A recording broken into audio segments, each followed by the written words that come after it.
hususunun mecliste görüşülerek karara bağlanması. Belediye meclisi her Ocak ayı toplantısında belediyenin bir önceki yıl bir adet değil mi teklif verilmiştir. Şimdi bu teklifi okutuyorum. Buyurunuz. Geçen toplantıya ait karar özetinin okunması ve kabulü hakkındadır. Gündemin ikinci...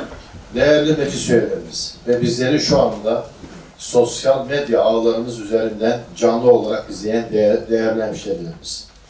2025 yılının Yeşilyurt'umuz, Malatya'mız ve ülkemiz için hayırlı bir yıl olmasını temenni ediyorum.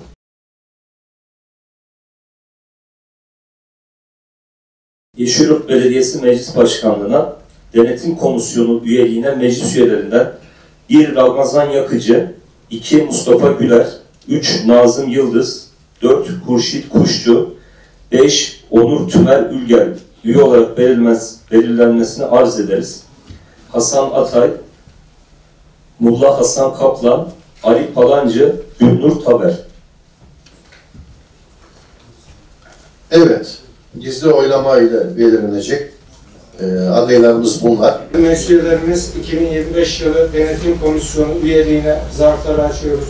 33 katılımcımız bulunmakta. Kullanılan oy sayısı 32. Bir tanesi geçersiz. 31 üyemiz Denetim Komisyonu'nun oluşturulması yönünde oy kullanmış. Teşekkür ederiz herkese.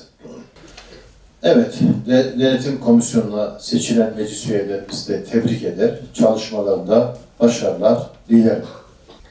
Denetim Komisyonu'nun emrinde görevlendirilecek kişi ve gün sayısı ile çalışma ücretlerinin belirlenmesinin mecliste görüşülerek karara bağlanması hususunu arz ederim. Teklifi dinlediniz.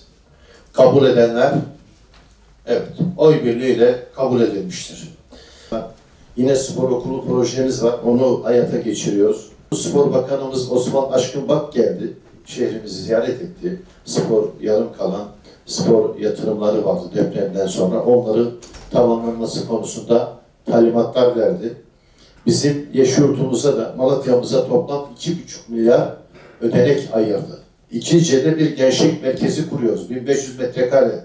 Orada gençlerimizin sosyalleşeceği, derslerini çalışabileceği, spor aktivitelerini yer yer yapabileceği, böyle hani çok abartılı olmamak kaydıyla daha çok kütüphane, sosyal tesis anlamında, kafe, kütüphane, dinlenme, gençler için böyle bir merkez.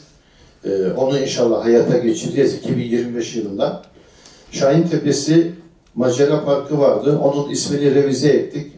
Gençlik ve Spor Merkezi olarak. Orada biliyorsunuz binamız biraz hasar almıştı. Onları onaracağız. Yeşilyurt'ta 2 tane genç ofis kuruyoruz. İnönü Mahallesi'nde İnönü Genç Ofis, Karakavak Mahallesi'nde Karakavak Genç Ofis adında 2 tane ofis kuruyoruz. Bunlar daha çok yine kütüphane konseptinde olacak. 5 tane de kapalı spor salonumuz, Sütlüce, Cevatpaşa, Aşağı Bağlar, Yeşiltepe.